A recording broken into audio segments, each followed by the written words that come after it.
Ever buy a brand new planner, feel a massive surge of motivation, and then completely abandon it 2 weeks later? Most of us fall into a familiar cycle right after. We blame ourselves, we assume we're just lazy, and vow to use more willpower next time. But the productivity industry has a built-in blind spot. Standard time management systems are created by natural planners, entirely for natural planners. If you struggle with grid-based calendars and rigid task lists, these tools likely conflict with your brain's natural internal structure. Neuro-linguistic Programming, or NLP, a framework for understanding how we organize our thoughts, suggests that we map time as a physical, spatial geometry in our minds.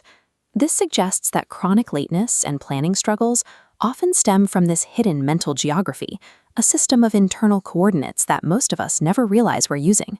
Let's try a quick diagnostic.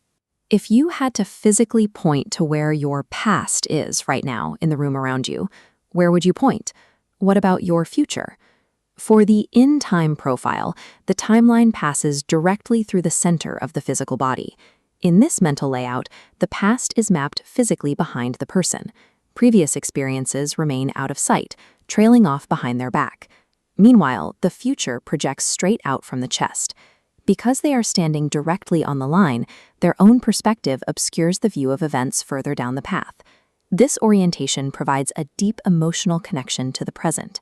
These individuals are typically spontaneous, highly engaged, and fully associated with the now. However, deadlines frequently catch them by surprise. Their spatial mapping makes it difficult to see upcoming events until they are right on top of them. In-time individuals live deeply in the moment, but structurally struggle to navigate toward the future. The through-time profile uses a different arrangement. Here, the spatial mapping exists entirely independent of the physical body, running horizontally from left to right in front of the observer. This linear view of time gained prominence during the Industrial Revolution, when society began requiring people to adhere to strict mechanical factory shifts. To function in this new world, humanity began stepping outside its natural internal rhythms, viewing time as an external, manageable resource.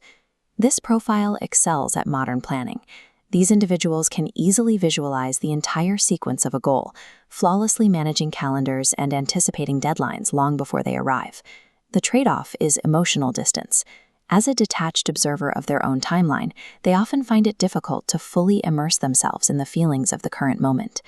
Through-time individuals are excellent architects of the future, but they are often poor inhabitants of the present.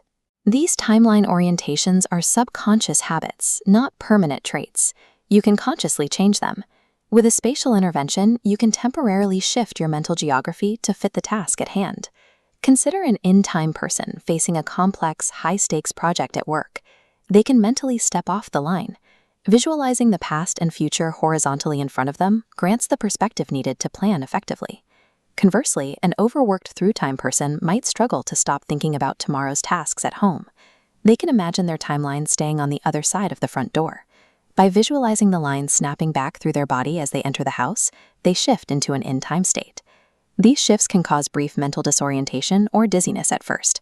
It takes practice to move between these different internal maps.